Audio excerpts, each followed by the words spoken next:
आज सुंदर अशा संध्याकाळी आमच्या अंगणात एक छोटासा पक्षी भेट द्यायला आला. ह्या पक्षीचं नाव सह्याद्री शेंजीर.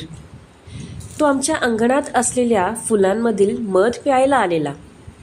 त्याच्या चमकदार रंगामुळे आणि वेगवान उडण्यामुळे त्याने माझं लक्ष वेधून घेतलं आणि ह्या पक्षाचे नटखट चाळे तुमच्यापर्यंत पोहोचवण्याची इच्छा झाली.